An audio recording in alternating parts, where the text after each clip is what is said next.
Access माई India exit पोल के मुताबिक वो सीधे सीधे बीजेपी की तरफ एक लहर दिखाई दे रही है और ये हम कह सकते हैं फिलहाल कि यूपी में जो हुआ था क्या उसी तर्ज पर इस बार भी वोटिंग हुई है और उसी तर्ज पर नतीजे इस बार भी आएंगे।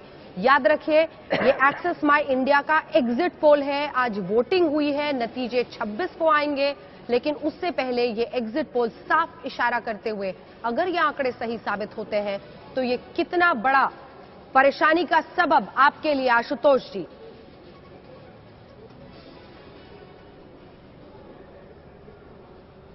नहीं, हमारे लिए परेशानी की सबब की बात नहीं। मैं आपसे कह रहा हूं कि थोड़ी देर पहले अभी संबित पात्रा जी ये एबीपी चैनल पे थे और वहां उस वक्त एग्जिट पोल के रिजल्ट भी नहीं आए तो उसके पहले कह रहे थे कि आम आदमी पार्टी का तो सफाया हो जाएगा। जब मैंने पूछा भाई आपको कैसे रिजल्ट पता है, तो मैं ये जानना चाहता हूं कि भाई ये जिस तरीके के रिजल्ट दिखा रहे हैं, जिस तरीके की इनकम्बेंसी की आप बात करें, पिछले 10 साल से बीजेपी एमसीडी के अंदर कोई काम उसने किया नहीं, किसी तरीके की कोई लहर दिखाई जमीन पे पड़ी नहीं। हम भी शहर के अंदर घूम रहे हैं तो हमको भी मालूम है। ऐसे में अगर आप बीजेपी को अगर आप इतनी सीटें दे रहे हैं, इसका मतलब कहीं ना कहीं कुछ गड़बड़ है। भाई उत्तर प्रदेश के अंदर चलो एक तर्क ये हो सकता है कि वहां अखिलेश यादव की सरकार थी, 5 साल उन्होंने काम किया, लोग उनके काम से नाराज थे इसलिए उनको दे रहे। चुनाव एमसीडी के चुनाव में बीजेपी बुरी तरीके से कुछ काम नहीं कर रही, पूरे शहर को उन्होंने कूड़े दान में बर्बाद कर दिया। और उसके बाद अगर बीजेपी की इतनी प्रचंड बहुमत की आप बात कर रही है, इसका मतलब जो हमारी आशंका थी वो आशंका सही साबित हो रही है।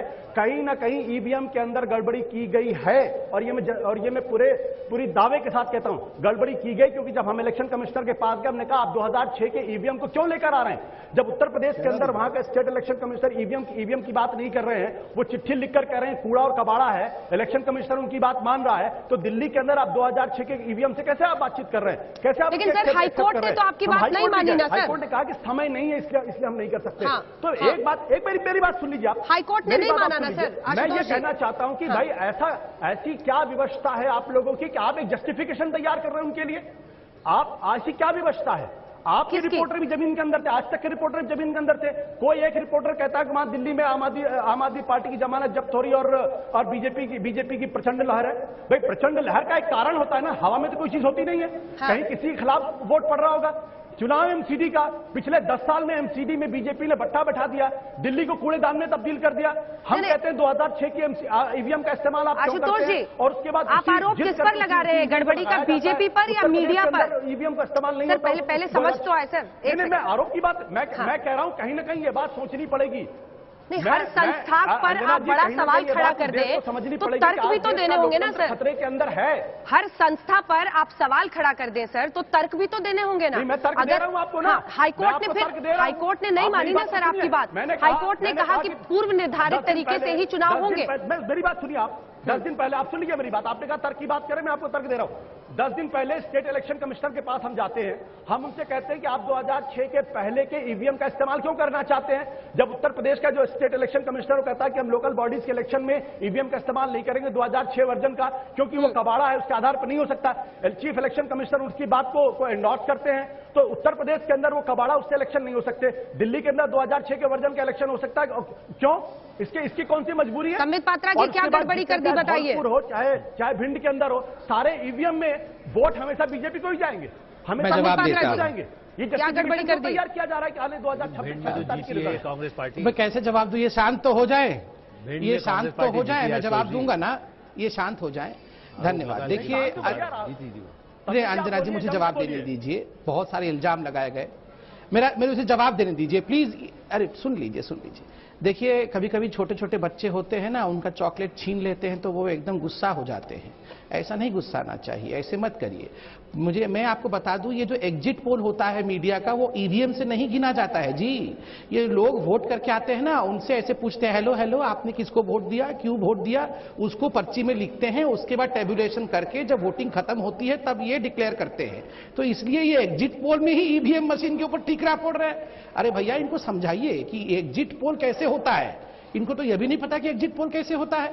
तो एग्जिट पोल में इनका ये हाल है, तो जिस दिन रिजल्ट आएगा इनका क्या होगा जरा मैं ये सोच रहा हूं।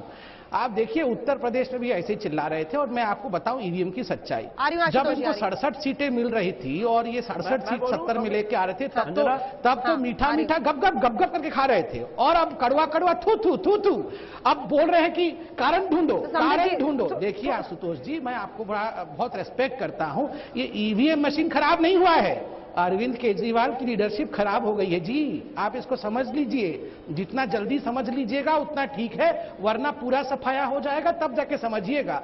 और तीसरी बात हाईकोर्ट की, देखिए तमिलनाडु में भी इलेक्शन हुआ था, तमिलनाडु में हाईकोर्ट में पिटीशन गया था, उन्होंने 2 दिन पहले इलेक्शन को रद्द कर दिया। अगर हाईकोर्ट को लगता ना कि तनिक भर भी कोई गड़बड़ी है तो हाईकोर्ट रद्द कर देती। ठीक है, ये आशुतोष जी जवाब लें, फिर हारून यूसुफ जी के पास मुझे जाना है। आशुतोष जी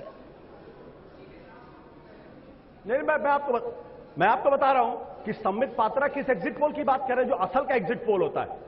मैंने भी एग्जिट पोल देखा और मैंने भी ओपिनियन पोल देखा और मैंने किया एग्जिट पोल। संबित पात्रा जब राजनीति में नहीं आएंगे उसके बहुत पहले से मैं एग्जिट पोल और ओपिनियन पोल करता रहा हूं। जनता का मूड क्या ये भी हमको पता रहता है। ये एग्जिट पोल मैंने नहीं किया है भैया, ये एग्जिट पोल आज तक वालों ने किया है, उसके ऊपर भी चर्चा इस देश के अंदर होनी चाहिए। क्या ये एग्जिट पोल आने वाले असली रिजल्ट के जस्टिफिकेशन तैयार कर रहे हैं क्या? मैं ये सवाल पूछ रहा हूं, मेरे सवाल का जवाब क्यों नहीं दिया जाता? क्यों कांग्रेस पार्टी समेत 13 पार्टी राष्ट्रपति के पास भी उन्होंने ईवीएम के अंदर गड़बड़ी है? क्यों प्रधानमंत्री कार्यालय को इलेक्शन कमीशन के द्वारा 11 रिमाइंडर भेजे गए कि आप वीवीपैट लगाइए? क्यों नहीं वीवीपैट लगवाया गया? सुप्रीम कोर्ट के ऑर्डर के बावजूद, मतलब इस देश के प्रधानमंत्री जी, उनका कार्यालय की इतना अहंकार है कि वो सुप्रीम कोर्ट के आदेश का उल्लंघन करेंगे। वो 11 रिमाइंडर के बाद भी वीवीपैट लगाने के लिए तैयार नहीं होंगे। दिल्ली के अंदर चुनाव होगा, उसमें वीवीपैट नहीं लगेगा। 2006 वर्जन का ईवीएम लगेगा।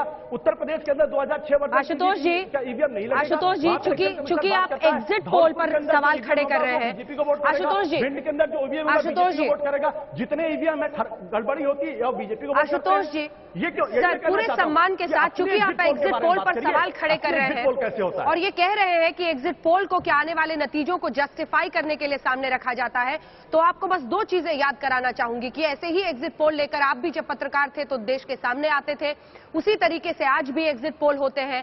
हर इंस्टीट्यूशन, हर संस्था पर सवाल खड़े कर देना बहुत आसान है किसी राजनीतिक पार्टी के लिए, लेकिन आप भी अच्छी तरह से जानते हैं राजनीति 2014 के बाद बदली है।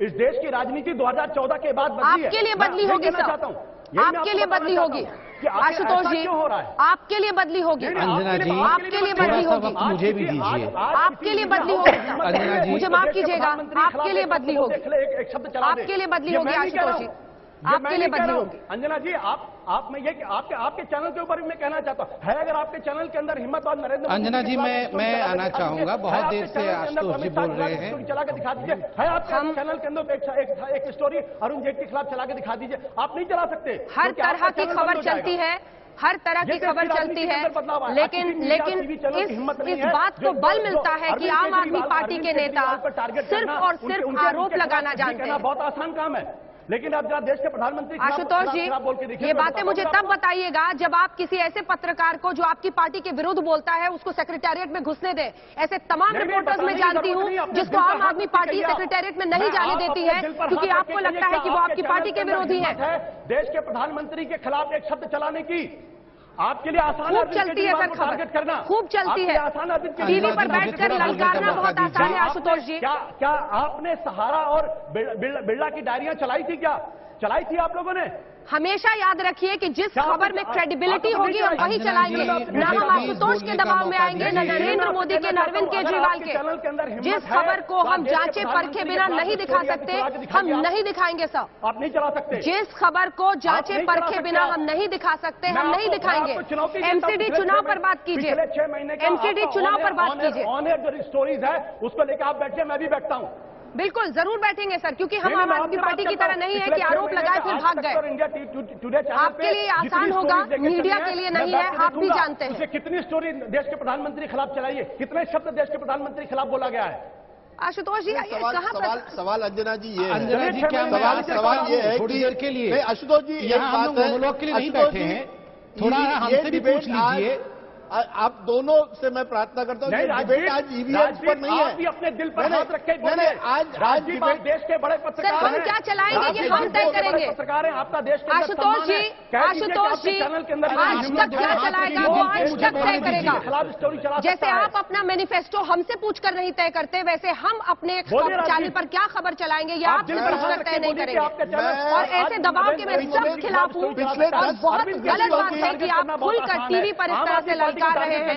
हमने हर वो खबर दिखाई जिसमें देश का सरोकार छिपा होता है। मुझे लगता है आप मुद्दे को, बहस को, एग्जिट पोल को डिरेल करना चाह रहे हैं सर, इसीलिए ऐसी बातें कर रहे हैं। इसीलिए ऐसी बातें कर रहे हैं। मुझे इसीलिए ऐसी बातें कर रहे हैं। पत्रकारिता की सरोकार के बारे में आप मुझे ज्ञान देने की जरूरत नहीं। नहीं, ज्ञान तो सर आपके आगे क्या कोई ज्ञान देगा, आपके आगे क्या कोई ज्ञान देगा, लेकिन ललकारने और आरोप के पीछे तथ्य होना चाहिए पत्रकार के रूप में। राजीव जी कुछ कहना चाह रहे हैं। राजीव जी, कि क्या वजह है कि आज एग्जिट पोल पर चर्चा हो रही है, ईवीएम पर अलग चर्चा हो सकती है। दिल पर हाथ रखकर बोलिए सर, क्या आज देश के अंदर कोई मैं नरेंद्र मोदी जी के खिलाफ और अमित शाह के खिलाफ स्टोरी चला सकता है क्या? मेरे संबंध अमित शाह नरेंद्र मोदी से बोलिए। क्या है नहीं है वो आज का टॉपिक नहीं है। मेरा सवाल आपसे ये है कि आपने बड़ी बात कही कि एमसीडी में बीजेपी ने 10 साल से कोई काम नहीं किया।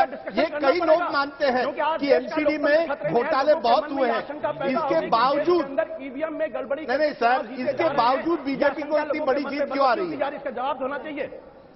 ये बताइए, एग्जिट पोल में हम जनता के पास जाते हैं, जनता इस समय बीजेपी के साथ है, क्या वजह है? बीजेपी भी बोल सकती है थोड़ा। नहीं, मुझे लगता है हारून यूसुफ जी के पास चलते हैं। एक बार हारून यूसुफ जी के पास चलते हैं, चलिए, ताकि चर्चा वापस एमसीडी पर आए। सर, जो एग्जिट पोल है, आशुतोष जी, राजदीप से सवाल पूछा है, राजदीप मेरे सवाल का जवाब दे दे। सर, आप हमारे सवाल का जवाब नहीं दे रहे हैं। आज तक के ऊपर जितनी स्टोरीज की गई है उनका एक तबसरा कर रहे हैं भैया। सर, आप इंटरव्यू देने आए हैं या लेने आए हैं? आलोक मेहता जी बहुत अच्छी बात पूछ रहे हैं। पत्रकारिता ठीक है या नहीं, इस पे डिबेट हो रहा है। ये आप लोग अलग पत्रकारिता पे डिबेट कर लीजिएगा। आज एमसीडी पे डिबेट है। बिल्कुल। वापस हारून यूसुफ साहब, ये अगर सर ऑब्वियसली ये अभी एग्जिट पोल है, लेकिन Axis my India exit poll जो इशारा कर रहे हैं वो ये साफ बता रहे हैं कि आम आदमी पार्टी और कांग्रेस में बहुत फर्क नहीं रह गया। इसको आप कैसे देखते हैं? इस पर डिबेट होनी चाहिए। बिल्कुल। अगर मीडिया स्वतंत्र नहीं होगा, अगर सिर्फ एक पार्टी का गुणगान होगा, अगर प्रभु शांत हो जाइए, दूसरे लोगों को टारगेट किया जाएगा, ये डिबेट इस देश के अंदर होनी चाहिए। शांत हो जाइए, शांत हो जाइए प्रभु, तबीयत खराब हो जाएगी। देश में एक व्यवस्था है, आप हाई कोर्ट तक गए सर, हाई कोर्ट ने कह दिया जैसे चुनाव हो रहा है वैसे ही होगा। प्रभु शांत हो जाइए, शांत हो जाइए। सर, कॉमेडी की जगह इसमें नहीं होनी चाहिए, मेरा निवेदन सबसे है। कटाक्ष अपनी जगह, लेकिन ये बड़ा गंभीर मुद्दा है, गंभीर। कॉमेडी तो हो रहा है, क्या हो रहा है? ये आप लोग, आपकी और राजनीति की पत्रकारिता पे थोड़ी डिबेट है यहाँ पे। 2006 का जो वर्जन है ईवीएम का, उसको क्यों एक्सेप्ट किया गया? ये आप हाई कोर्ट में पूछिए। उत्तर प्रदेश के अंदर 2006 के, मैं जवाब देता हूँ ना इसका, सुन लीजिए। दिल्ली के अंदर 2006 का वर्जन। अरे मैं जवाब देता हूँ, सुन लीजिए। क्यों? जवाब दीजिए संबित जी, जवाब दीजिए, उसके हारून यूसुफ जी के पास चले। अंजना जी, ये क्या हो रहा है? यहाँ गाली गलौज करने की डिबेट है क्या शांति से हम लोग बोल सकते हैं अपनी अपनी बातों को? क्या हो रहा है? इतना बड़ा चैनल है आपका, यहाँ पे हम गाली खाने बैठे हैं क्या? हाँ, गाली गलौज की भाषा हमको आपसे नहीं सीखनी है। आशुतोष, एक संबित जी। अंजना जी, क्या है ये? किसी एक व्यक्ति के फ्रस्ट्रेशन को इतना बड़ा चैनल एयर करे लगातार, या उचित नहीं है? सुन लीजिए, सबको बोलने का मौका दीजिए। सवाल पूछिए। आशुतोष जी प्लीज थोड़ा शांत होकर सबको सुनिए, आप सीनियर आदमी हैं, आप बहुत सीनियर हैं। हाँ, देखिए, नंबर 1, मैं बात ईवीएम को लेकर आप लोगों ने कुछ विषय रखे, ठीक है, डेमोक्रेटिक कंट्री है, आपकी आजादी है, मगर ये एग्जिट पोल है साहब। आप एक जर्नलिस्ट रहे हैं, एग्जिट पोल ईवीएम से नहीं होता है। एग्जिट पोल लोगों से पूछा जाता है, लोग अपना राय देते हैं, उसके बाद पत्रकार उसको कंपाइल करके वो पूछ रहे हैं कि 2006 के पहले वाले ईवीएम को इस पर अगर नहीं तो आगे बढ़े। 2006 के ईवीएम से दिल्ली में मैं इसका भी जवाब देता हूँ, 2006 इसका भी जवाब दे देता हूँ, चुनाव नहीं होगा, इसका भी जवाब दे देता हूँ। सुन लीजिए, सरकार नहीं, अरे सुन लीजिए, इसका क्या हो रहा है अंजना जी? रिमाइंडर इलेक्शन कमीशन सुन लीजिए, यही सवाल आम आदमी पार्टी ने इलेक्शन कमीशन से पूछा था। ये क्या फ्रस्ट्रेशन का लेवल है? इलेक्शन कमीशन के सामने रखे जाने चाहिए। मेरा सवाल उत्तर दे रहा हूं मैं, उत्तर दे रहा हूं, सुन लीजिए, उत्तर दे रहा हूं, सुन लीजिए। उत्तर ये क्या हो रहा है? ये किस प्रकार का फ्रस्ट्रेशन है अंजना जी? आदेश है, नहीं होगा तो कंटेम्प्ट का केस बनेगा। सैंक्शन हो गया है, पता नहीं है क्या आपको? नहीं, आपको पता है कि नहीं पता है सैंक्शन हो गया है? अखबार पढ़िए। अब मैं पूरा कर लूं इस विषय को। अंजना जी प्लीज, यहां लड़ाई ठीक नहीं। अरे सर सैंक्शन हो गया है। आपको मालूम है कि 11 रिमाइंडर इलेक्शन कमीशन ने भेजे थे? आपको मालूम है कि नहीं मालूम समित पात्रा जी? इलेक्शन कमीशन ने 11 रिमाइंडर प्रधानमंत्री कार्यालय को भेजा, आपको मालूम है? क्यों हटाइए किसी को भी? मैं पता है आपको? अंजना जी, आप आशुतोष जी से 1 to 1 कर लीजिए, हमें कोई परेशानी नहीं है। अच्छा रिजल्ट आ रहा है, वैसे भी हम लोग आराम से, ऐसे भी हम लोग आराम से रिजल्ट देख रहे हैं। अभी मैं बाकी चैनलों को भी देख रहा हूँ, इस बीच में सभी चैनल्स में यही रिजल्ट, अमूमन यही रिजल्ट आ रहे हैं। कार्यालय के बाद इलेक्शन कमीशन देखिए आशुतोष जी, मैं आपसे लड़ना नहीं भेजा, चाहता प्रभु। क्यों 3000 करोड़ रुपए क्यों नहीं सैंक्शन किया था? क्या हो रहा है? ये हो क्या रहा है? Why so much frustration? चलिए अंजना जी, आप लोग गाली खाने बैठी है क्या यहाँ पे? मुझे लगता है आप और राजदीप में, आपकी और राजदीप में गड़बड़ी है। राजदीप जी, अगर एक राजदीप है राजदीप है तो राजदीप को उत्तर दे उसका। अगर ये बता रहे हैं कि राजदीप का बायस टैंकर, then Rajdeep should answer that. Rajdeep अच्छे पत्रकार है कि नहीं है? राजदीप कैसे पत्रकार है वो राजदीप पता है, ये मेरा हेडेक नहीं है। ठीक है, आपके चैनल ठीक है। थोड़ी राजदीप कैसे पत्रकार है वो राजदीप बताएंगे। वो बिके हुए हैं या नहीं बिके हुए हैं वो राजदीप बताएंगे, बीजेपी नहीं बोलेगी। हारून यूसुफ, लाल की अडवाणी जब सवाल खड़े करें ईवीएम पे तो आप बड़े खुश हो जाते हो। जीवीएल नरसिम्हा किताब लिखे ईवीएम पे तो बड़े खुश हो जाते हो। Calculator democracy